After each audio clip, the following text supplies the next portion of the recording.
우리는 실패자여도 예수님 때문에 승리자입니다. 우리 서로에게 이 말씀 함께 하겠습니다. 함께 좀 얘기해 주세요.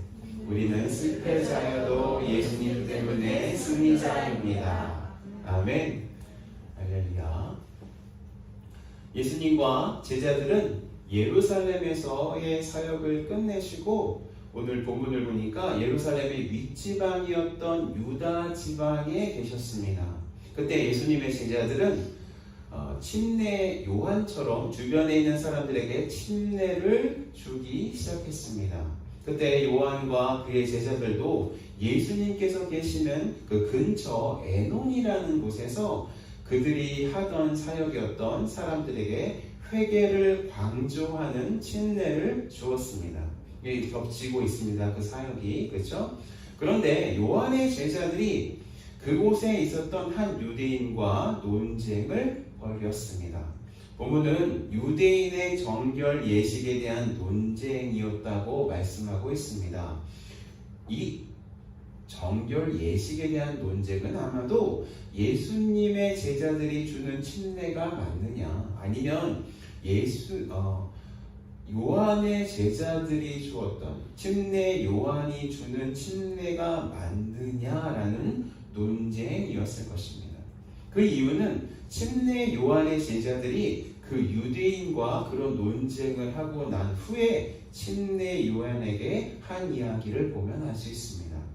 침례 요한의 제자들은 그 논쟁을 하고 난 후에 자기 스승에게 선생님께서 증언하시던 이가 그 침례를 베푸니까 사람들이 다 그에게 갑니다라고 이야기했습니다. 이렇게 침례 요한의 제자들이 이야기한 것은 침례 요한의 제자들과 그 유대인과의 그 논쟁의 내용이 누구의 침례가 옳은 것인가에 대한 것이었음을 이렇게 증거하는 것입니다. 그러니까 침례 요한의 제자들은 점점 자신들에게 모여있던 사람들이 예수님과 그의 제자들에게 몰려가고 있는 모습을 보고 어떻게 해요? 위기감을 느꼈던 것입니다.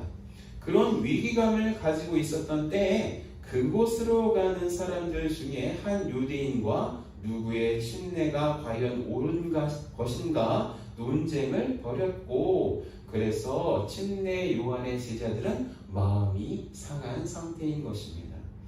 침례 요한의 제자들은 예수님을 지칭할 때, 부를 때 예수님을 높이는 말로 지칭하지 않아요.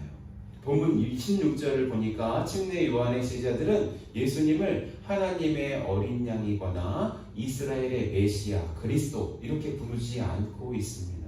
분명히 침례 요한은 예수님을 뭐라고 불렀습니까? 하나님의 어린 양, 이스라엘의 어린 양, 그리스도라고 분명히 불렀습니다. 그런데 침례 요한의 제자들은 그렇게 하고 있지 않습니다. 그들은 예수님을 요단강 저편에 있던 곧 선생님이 증언하시던 이라고 부르고 있습니다. 그러니까 침례 요한의 제자들은 예수님의 명칭을 자기 선생님이 한 말에 빗대어서 부르고 있다는 것입니다. 그러니까 침례 요한의 제자들은 예수님에 대해서 아직까지 자신의 선생이 증언했던 그 말씀을 믿지 않은 상태에 있었고, 자기 선생이 한 그 말씀에 순종하지 않은 상태에 있었다는 것을 본문을 통해서 알 수 있는 것입니다. 그리고 그들은 많은 사람들이 지금 자신들을 떠나서 예수님과 그의 제자들에게 떠나가는 것이 몹시 못마땅해 하고 있습니다. 그들은 자기들에게 있었던 이스라엘 사람들이 주는 인기가 사그라드는 것에 너무 신경을 쓰고 있었던 것입니다. 그래서 예수님과 그 제자들이 받는 그 시선과 집중에 어떻게 해요? 시기가 난 상태였음을 우리는 알 수 있습니다. 질투가 난 것입니다. 이렇게 예수님의 사역 때문에 질투가 나 있고 화가 난 상태에 있는 자신의 제자들이 하는 말을 침례 요한은 그들이 하고 있는 말의 그 뜻이 무엇을 의미하는지 금방 알아차렸습니다. 아마도 침례 요한은 그의 마음속으로 이렇게 생각했을 것입니다. 내 제자들이 자신들에게 집중되었던 인기가 예수님과 그 제자들에게 옮겨가는 것에 화가 나 있구나. 나에게 지금 내 제자들은 자신들이 하고 있는 사역에 대한 정당성을 다시금 확인해 달라고 요구하고 있구나. 내 제자들은 내가 우리 사역에 대한 정당성을 확인해 주지 않으면 나를 떠날 수도 있겠구나 라고 생각했던 것입니다. 지금 어떻게 해요? 침례 요한은 두 가지의 갈림길 속에서 서 있다는 것을 우리는 알 수 있습니다. 한 가지는 자신에게 충성하는 제자들을 하나님의 말씀이 아니라 그들이 원하는 말을 해줌으로써 그들이 원하는 말을 해줄 수 있습니다. 계속해서 그들의 화를 풀어주고 그들이 자신 곁에 끝까지 남아있게 하는 것, 그것을 침례 요한은 말해줄 수 있었습니다. 또 한 가지는 다른 길은 비록 자신의 인기는 사라지고 자신의 제자들도 자신을 떠날 수도 있지만 하나님의 말씀 그대로 자신은 자기를 높이려는 사람이 아니라 예수 그리스도를 예비하기 위해서 하나님께서 보내신 광야에서 외치는 소리임을 인정하고 예수님이 바로 메시아시다, 예수님이 바로 그리스도시다 라고 인정한 것이었습니다. 만약에 침례 요한이 화가 난 자기 제자들의 그 기분을 풀어주고 그들이 하고 있는 사역에 대한 하나님의 정당성을 하나님의 권위가 아니라 자신의 권위로 풀어주었다면 어떤 일이 발생했겠습니까?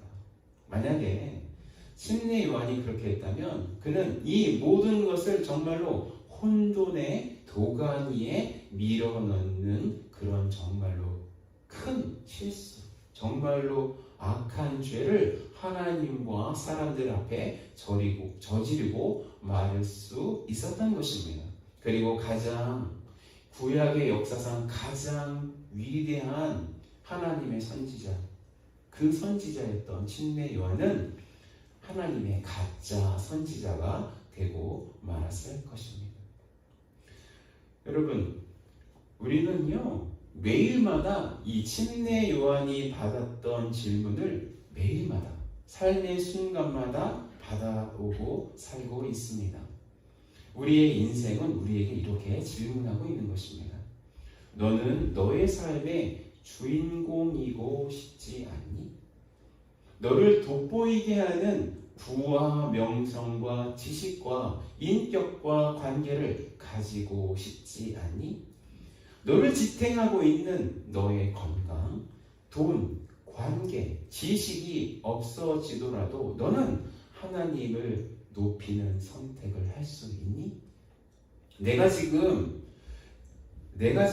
이렇게 처한 상태도 그렇게 좋지 않은 상태인데도 불구하고 그보다도 더 좋지 않은 상태에 하나님께서 너를 떨어뜨린다고 해도 너는 하나님을 찬양할 수 있니? 라고 우리는 매일마다 이런 질문을 받고 살아가고 있는 것입니다. 생각해 보십시오. 우리의 인생이 이런 질문을 매일마다, 매 순간마다 우리에게 던지고 있는 것입니다. 여러분, 이런 질문 침례 요한만 받았던 것 아니죠.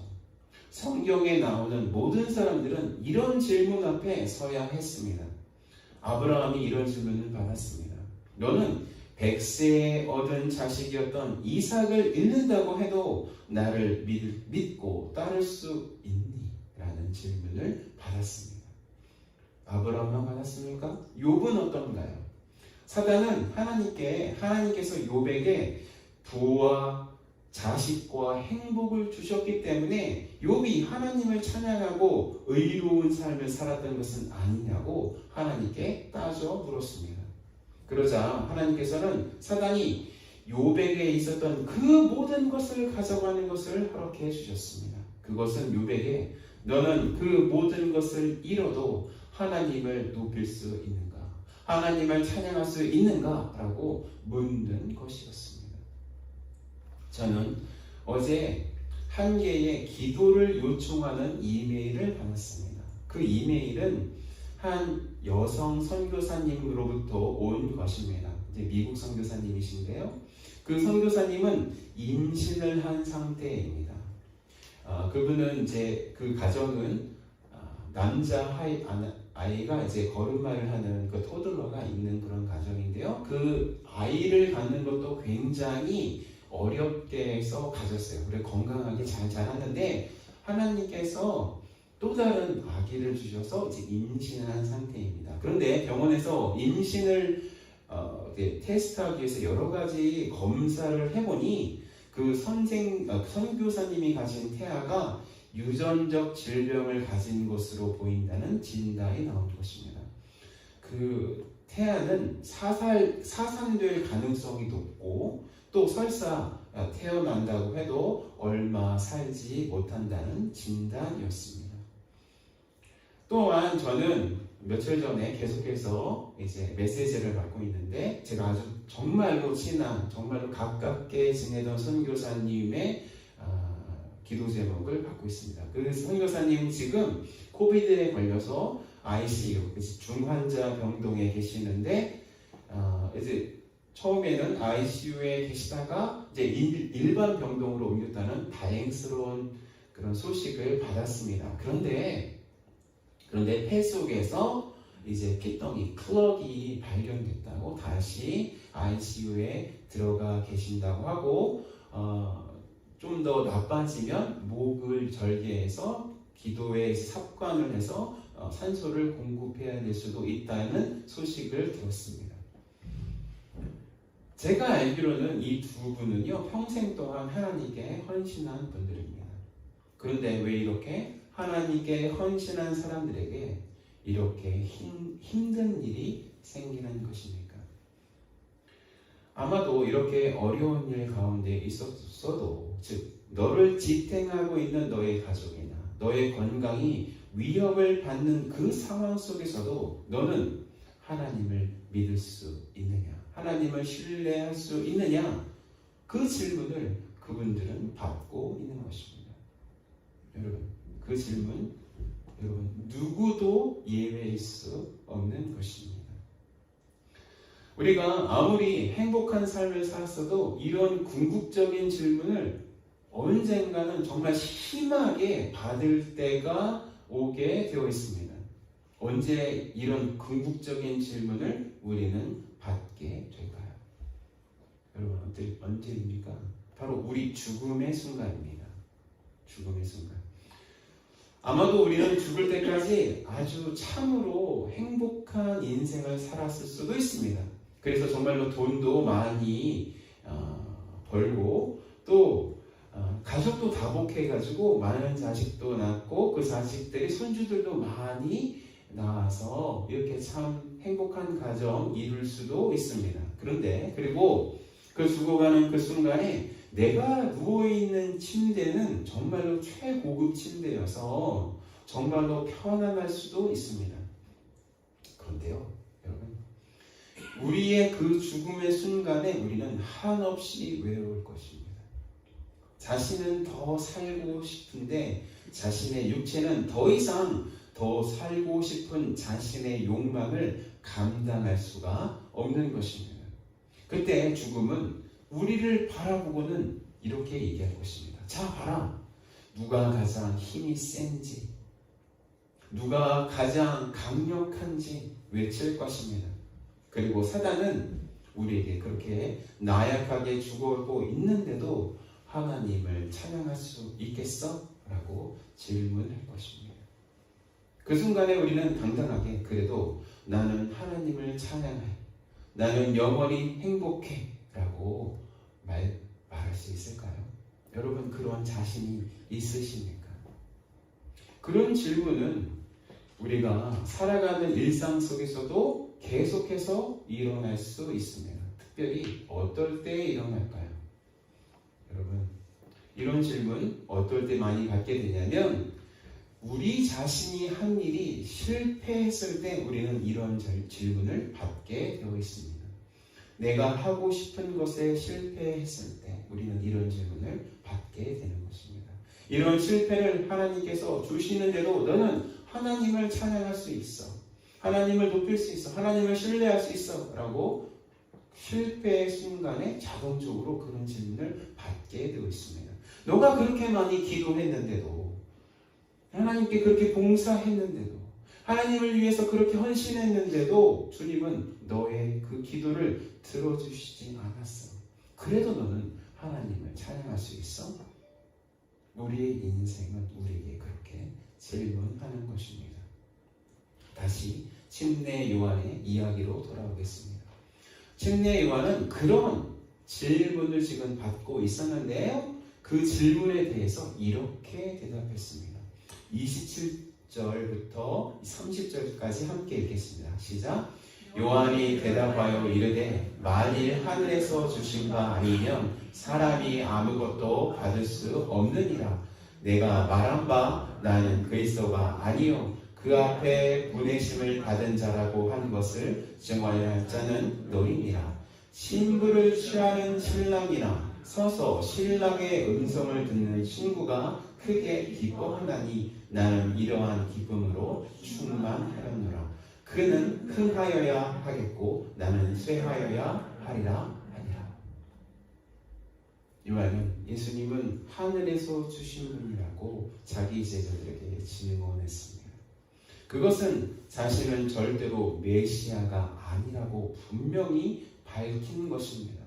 자신은 그저 예수님 앞에 보냄을 받은 사람이라고 한 것입니다. 거기다가 자기 제자들에게 너희들은 내가 그리스도가 아니라 예수님이 바로 그리스도시고 자신은 그 그리스도를 증언하기 위해서 먼저 보냄을 받았다는 것을 증언하는 사명이 누구에게 있다고요? 자기 제자들에게 있다고 밝혔습니다. 이렇게 침례 요한이 자기 제자들에게 말한 것은 이런 뜻이 있는 것입니다.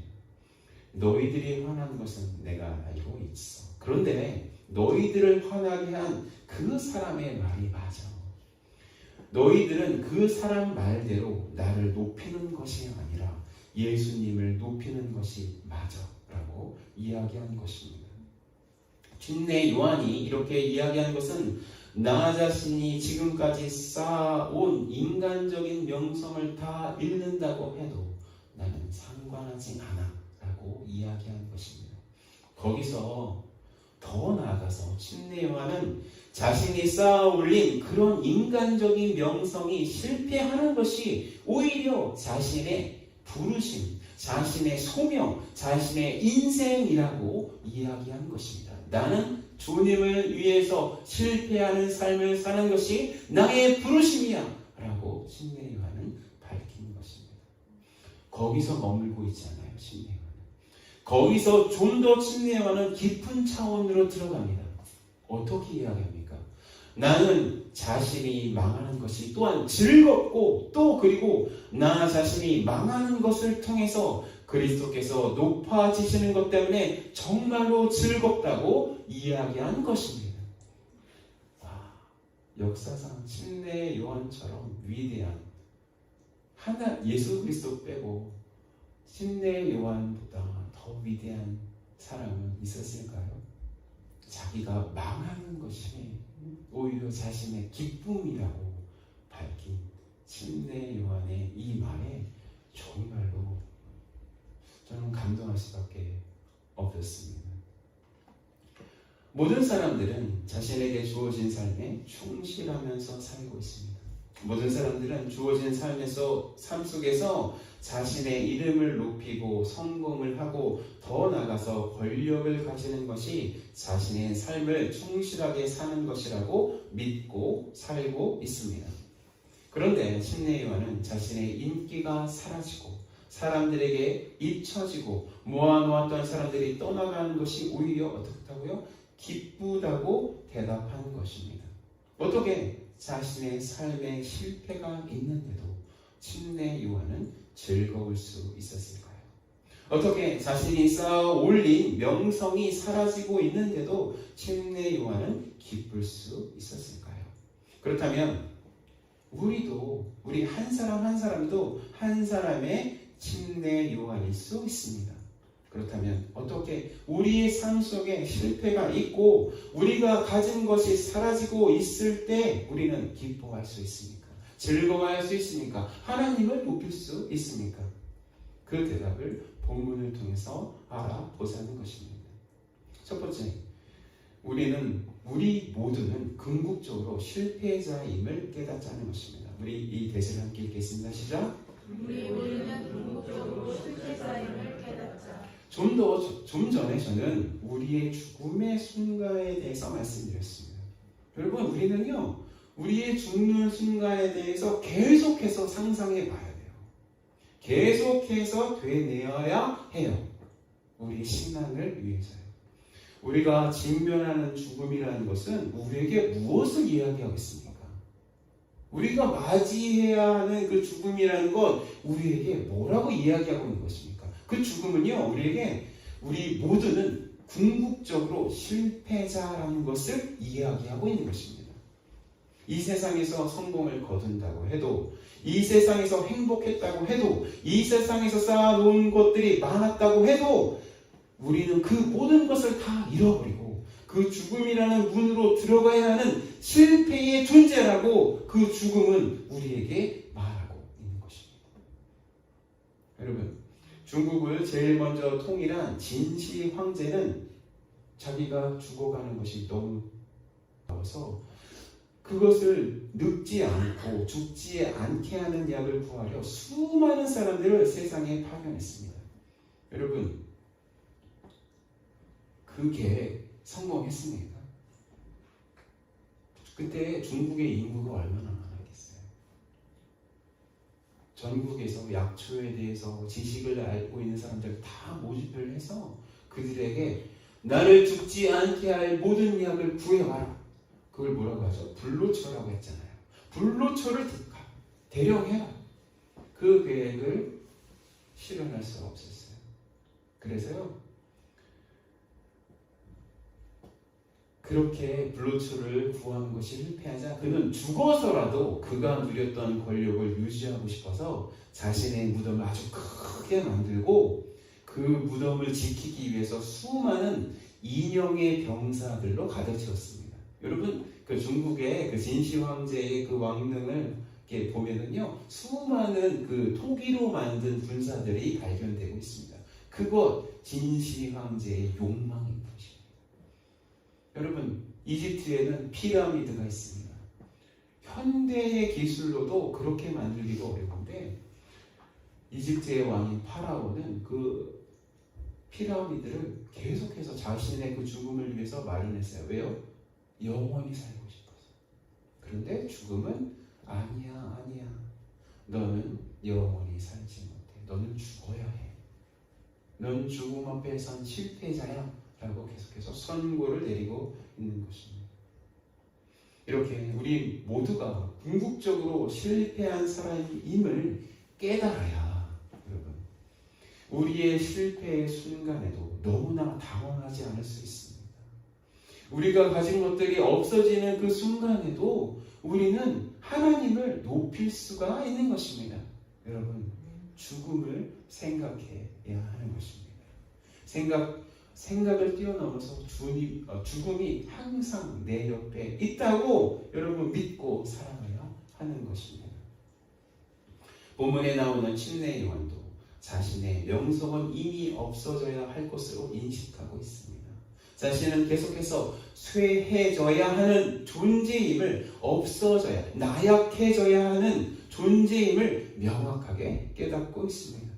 그 쇠해져야 하는 소명이 바로 자신의 인생임을 침례 요한은 깨닫고 있는 것입니다. 그리고 오늘 말씀을 읽고 있는 우리 자신도 계속해서 쇠해져야 하는 소명이 있다는 것을 깨달아야 하는 것입니다. 우리는 실패자임을 깨달아야 하는 것입니다. 우리는 궁극적으로 실패자이고 패배자임을 깨달아야 침례 요한이 가지고 있는 기쁨을 누릴 수 있다는 것입니다. 두 번째 대답은 예수님이 오직 승리자이심을 깨닫자는 것입니다. 함께 읽겠습니다. 시작. 예수님이 오직 승리자이심을 깨닫자. 침례 요한은 예수님에 대한 참 지식이 있었습니다. 오늘 본문 31절부터 침례 요한이 말하는 것에 대한 사도 요한의 해석입니다. 31절부터 나오는 그런 구절들은요, 다 침례 요한이 이야기했던 것에 대한 사도 요한이 두 명이어서 헷갈리죠? 지금 이 본문에서 나오는 사람은 침례 요한이고 그 침례 요한의 말과 행동을 해설하는 사람 누구라고요? 사도 요한입니다. 사도 요한의 해석입니다.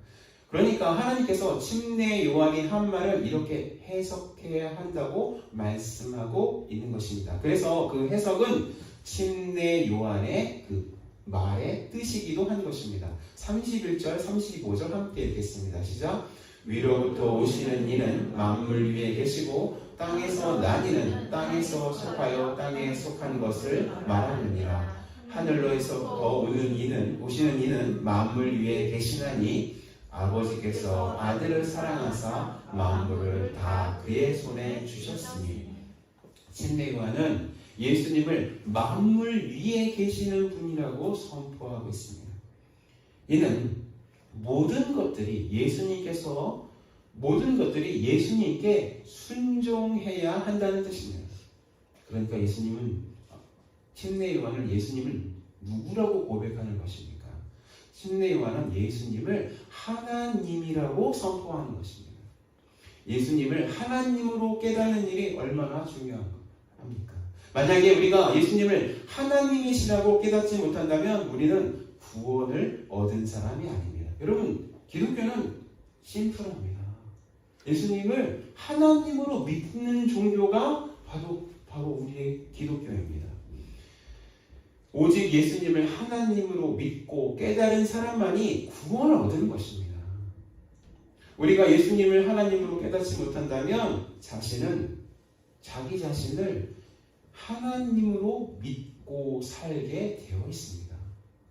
예수님이 하나님이 아니라고 믿고 산다면요, 나 자신을 하나님으로 믿고 사는 것이라는 뜻입니다. 그런데 자기 자신을 하나님으로 믿고 사는 사람에게 내리는 형벌은 무엇입니까? 영원한 죽음입니다. 하나님의 형벌입니다. 여러분, 성경에는 두 가지 죽음이 등장합니다. 첫 번째 죽음이 뭡니까? 우리 육신의 죽음입니다. 두 번째 죽음이 뭡니까? 바로 하나님께서 내리시는 영원한 형벌입니다. 이 세상 모든 사람들은 죽는다고 말씀드렸어요. 그런데 성경을 보니까 모든 사람들은 다 부활할 것입니다. 그런데 예수님을 하나님으로 믿지 않은 사람들은 하나님의 진노를 받고 영원한 형벌을 받게 될 것입니다. 이것을 하나님의 영원한 형벌을 받게 되는 이거를 성경은요, 두 번째 죽음이라고 말씀하고 있는 것입니다. 이 진리를 본문은 이렇게 말씀하고 있는 것입니다. 36절 함께 읽겠습니다. 시작.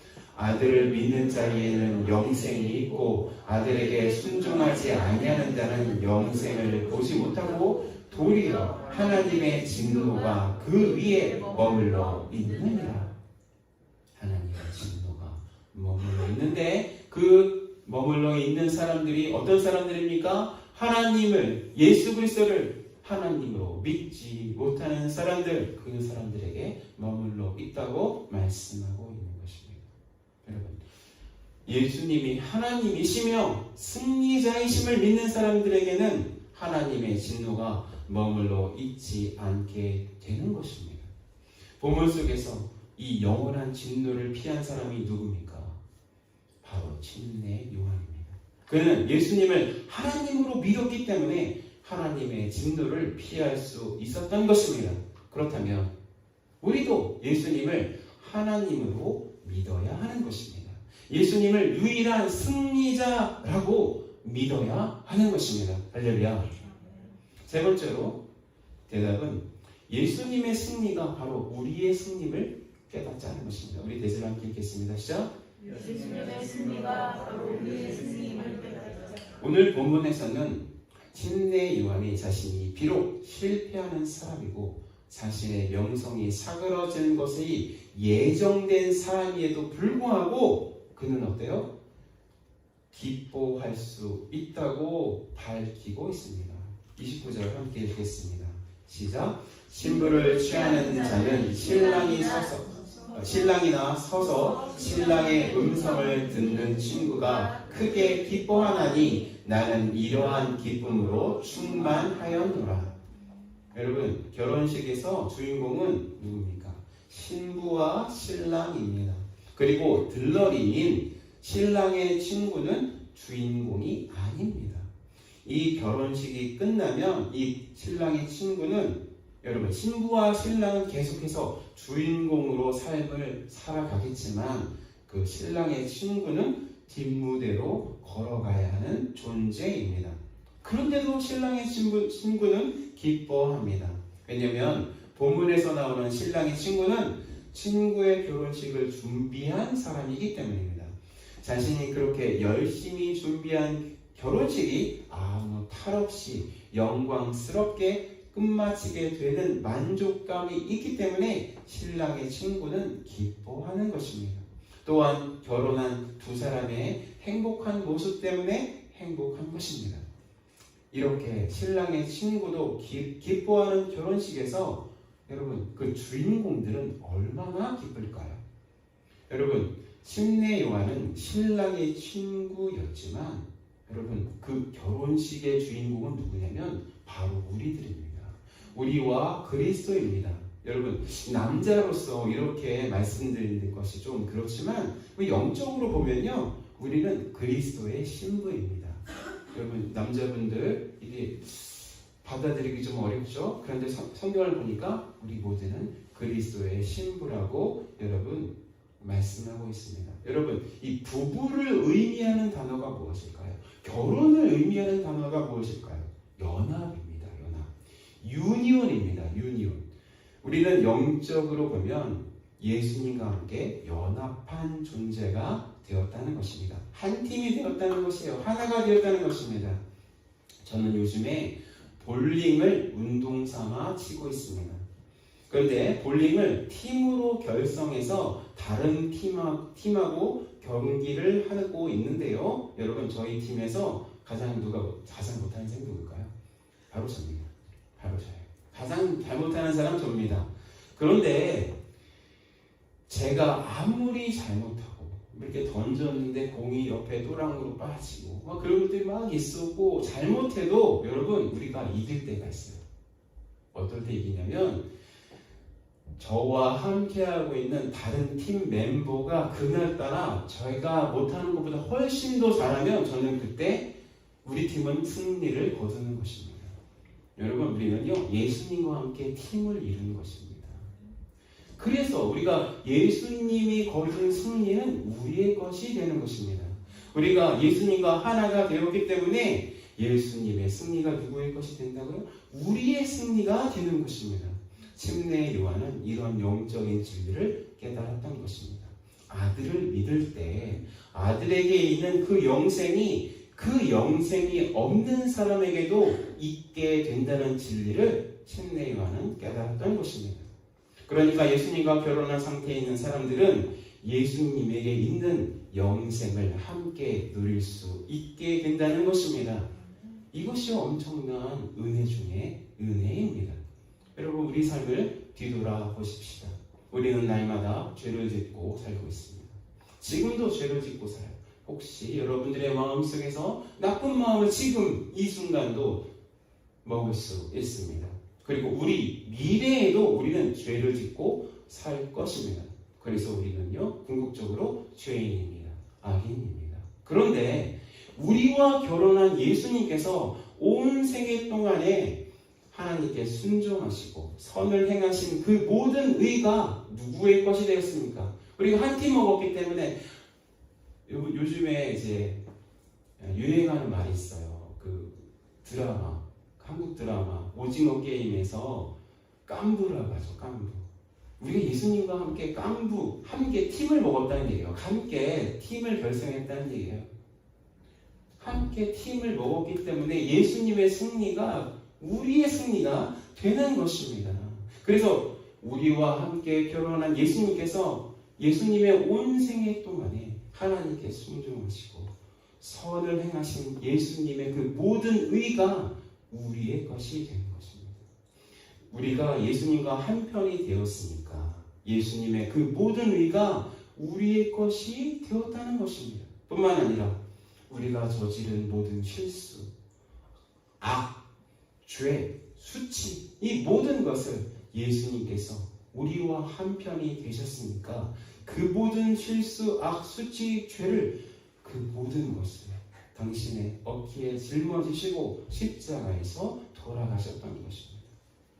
그리고 우리 편의 대표이신 예수님은 그 죽음에서 십자가의 죽음에서 부활하셔서 우리가 예수님과 함께하면 어떤 부활을 할 수 있는지 아주 똑똑하게 보여주셨던 것입니다.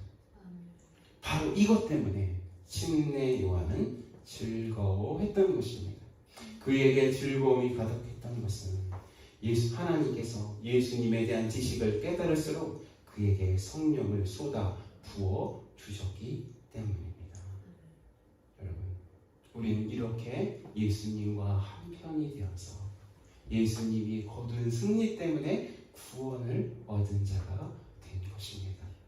제가 저번 주에 말씀드렸어요. 죄에는 두 가지의 효력이 있다고 했습니다. 죄에 대한 책임이 있고 또 뭐가 있다고 했죠? 죄에 대한 오염이 있다고 말씀드렸어요. 책임과 오염. 주님의 죄에 대한 우리의 모든 죄에 대한 책임은 예수님께서 십자가에서 다 해결하셨습니다. 그래서 우리에게 뭐가 없어요?